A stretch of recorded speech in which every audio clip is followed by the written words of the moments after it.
감사와 불평. 감사는 우리가 모르는 긍정의 힘을 가져다 준다. 미국의 TV 프로그램 진행자로 유명한 데보라 로빌은 저서 감사의 힘에서 위대한 성공이 감사합니다 라는 말을 자주 하는 습관에서 비롯된다고 말했다. 감사합니다 라는 말을 하는데 0.3초밖에 걸리지 않는다. 그래서 0.3초의 기적이라고 한다. 또 불행한 하루는 불평 가득한 마음에서부터 시작한다고 했다.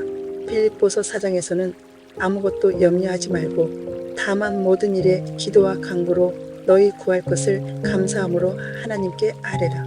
그리하면 너희 마음과 생각을 지키시리라. 염려와 걱정을 뿌리치고 감사함으로 기도할 때 감사는 불안과 염려를 이기는 무기라고 말씀하신다. 감사는 자신의 연약함을 인정할 때 발현되는 마음이다.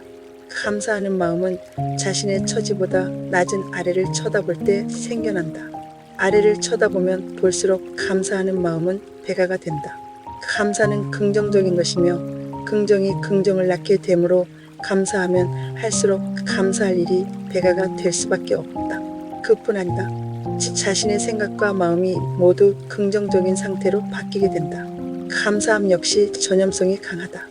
한 사람의 감사함이 다른 사람의 태도까지 바꾸고 팀워크와 사기를 북돋아 줄 수 있다. 감사하는 사람은 원래부터 부족한 상태로 태어난 사람이었거나 삶을 사는 중에 수많은 고통과 실망과 패배를 경험한 사람일 것이다.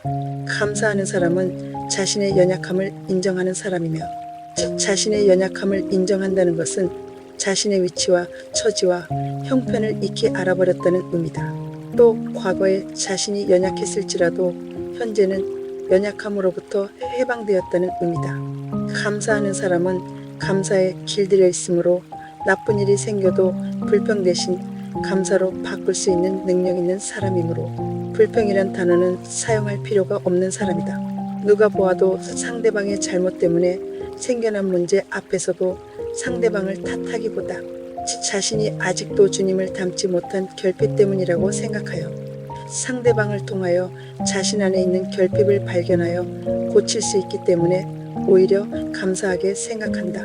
매사에 감사하는 사람은 인간을 넘어 언제나 주님과 함께하며 주님의 마음을 갖고 있는 사람이다. 고난이 유익이라는 사실을 몸소 체험한 사람이며 고난과 유익을 바꾼 사람이며 고난의 참 의미를 알아버린 사람일 것이다. 고난이 크면 클수록 그 고난을 하나님과 함께 이겨내고 나면 그 유익 또한 고난의 크기와 비례된다는 사실을 알아버렸다. 살아가는 순간순간을 감사하게 생각하지 않으면 못 견디는 사람이다. 아마도 그렇게 되기까지 수많은 세월이 필요했을 것이다. 그 기간 동안에 얼마나 많은 기대와 실망과 좌절의 일들이 일어났겠는가. 처음엔 자신의 힘으로 극복하기 위하여 많은 노력을 했을 것이다. 하마터면 영원히 멸망할 수밖에 없었는데 멸망의 문턱에서 하나님의 은혜로 간신히 빠져나온 사람일 것이다. 그러는 동안 어느 사이 세상에 대하여 인간에 대하여 자신에 대하여 파악이 되고 말았다. 그제서야 그동안에 붙잡고 있었던 부질없었던 것들을 모두 놓아버리게 되었다. 드디어 자족하는 삶을 살게 된 것이다. 이제는 그 어떤 것도 의지할 필요가 없게 되었다. 그 고통의 자리에 그 실망의 자리에 도저히 일어설 수 없었던 그 자리에 주님이 함께 하신 것이다. 참혹하게 패배하여 죽을 수밖에 없는 막바지에서 주님의 손을 잡고 가까스로 터널을 빠져나올 수 있었다. 수많은 세월 동안 자신의 무력함을 체험하면서 하나님을 의지할 수밖에 없었으며 하나님만이 자신을 멸망의 늪에서 건지실 수 있다는 사실을 알게 된 것이다. 그래서 순간순간을 죽을 수밖에 없었던 자신을 떠올리며 하나님 때문에 살아있다는 것에 감사하지 않을 수 없다. 반면 매사에 불평만 하는 사람은 자신의 처지보다 항상 위를 쳐다볼 때 생긴다. 위를 쳐다보는 것은 끝이 없는 길임으로 가면 갈수록 불평의 양도 늘어난다. 불평과 감사는 반대말이다. 누군가 인간의 뇌는 부정적인 것에 더 사로잡히는 성향이 많다라고 했다. 불평은 하나님의 섭리와 은혜를 부정하는 태도다. 하나님은 가장 좋은 것으로 인간에게 아낌없이 모든 것을 주셨다. 불평하는 것은 하나님의 은혜를 저버리는 것이며 누구의 잘못 때문이 아니라 자기 스스로 잘못한 것이기 때문이다. 감사하다는 말 대신에 불평하는 사람은 원래 부족함 없이 태어난 사람이거나 자신의 삶 속에서 아직 처절한 패배를 맛보지 못한 사람일 수 있다. 그래서 자신에 대하여 세상과 인간에 대하여 아직 파악이 안 된 사람이다. 아직도 자신의 힘으로 세상의 힘을 이용하여 무엇이든 할 수 있을 것이라고 믿고 있다. 기적과 기대와 욕망의 끈을 아직 놓지 못한 사람이다. 감사가 긍정적인 것이면 불평은 부정적인 것이며 부정적인 감정을 계속 되새기게 함으로 불평을 하면 할수록 불평 역시 배가가 된다. 감사 대신 불평이 습관이 되면 중독이 된다. 무엇이든 참이 아닌 것을 버리지 못하고 오래 두면 중독이 되기 때문이다. 중독이 된 상태에서는 모든 보이는 것들을 부정적으로 보게 되고 결국 삶 전체가 부정적으로 보고 생각하게 된다. 불평하는 사람은 불평하는 것에 길들여 있으므로 이미 자신의 내면에 불평이라는 시가 자리를 잡아버린다.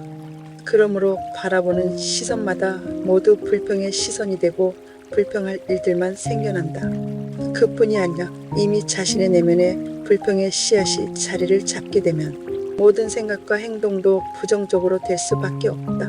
시간이 지날수록 감사함보다 불만이 더 쉽게 떠오르게 되고 그것은 우울감, 스트레스, 분노로 이어질 수 있다. 불평 역시 전염성이 강하다. 한 사람의 불평이 다른 사람의 태도까지 바꾸고 팀워크와 사기를 무너뜨릴 수 있다. 그 사람은 아직 참 주님을 제대로 만나지 못한 사람이다. 그러므로 매사에 불평만 할 것이다. 불평이 많아지면 사람들은 점점 멀어지게 된다. 반복적인 불평은 상대에게 부담을 주고 피로감을 느끼게 하기 때문이다. 결국에는 신뢰, 친밀감, 공감이 깨질 수 있다. 불평은 문제를 해결하기보다 탓하거나 회피하게 만든다. 집중력과 동기부여가 떨어지고 공동의 목표를 이루는데 방해가 된다. 불평으로 원하는 것을 이루고자 하는 마음으로 할 수도 있지만 불평은 불평만 나올 뿐이다. 마치 어둠이 가득한 방을 환하게 하려고 어두움을 집어넣는 것과 같다. 어두움의 해결은 빛으로만 가능한 것처럼 불평의 해결 또한 감사하는 마음으로 바꾸지 않으면 안 된다. 불평을 자주 하다 보면 이미 가지고 있는 것에 대한 감사의 마음도 잃게 된다. 만족보다는 결핍에 초점을 맞추게 되면서 삶이 점점 더 불행하게 느껴질 수 있다. 주님을 제대로 믿는 사람은 사건이 생길 때마다 자신이 주님을 닮지 못해 생긴 것이라 생각한다. 인간이 나아가야 할 기준은 상대가 아니고 주님이기 때문이다. 그래서 상대에게 불평하기 전에 먼저 자신이 주님의 무엇을 닮지 못해 그러한 사건이 생겼는지 찾게 된다. 그래서 결국 자신을 고치게 된다. 대부분 불평하는 사람은 나의 잘못은 인정하지 않고 상대의 잘못만 들먹인다. 기준을 하나님께 맞추지 않고 상대나 다른 인간에게 맞추고 사는 한은 죽을 때까지 자기 발전은 없다. 상대에게 불평하는 것, 상대와 다투는 것도 두 사람의 생각이 비슷한 수준이므로 불평하고 다툰다. 한쪽이라도 빨리 성숙해버리면 불평과 다툴 일은 없다. 만약 한쪽이 하나님을 잘 믿는 사람이라면 상대에 대한 불평 대신 상대를 만족시키지 못한 자신의 부족함을 벗어나기 위해 노력을 아끼지 않을 것이다. 불평에 길들여 있는 사람은 날마다 불평 대신 감사한 일들을 접어가면서 감사가 늘어나게 하여 불평의 체질을 하루속히 감사의 체질로 바꿔야 한다. 우리 모두 매 순간마다 다른 사람에게, 세상을 향해, 그리고 나 자신에게 감사하면서 살아가는 습관을 만들어가야 한다.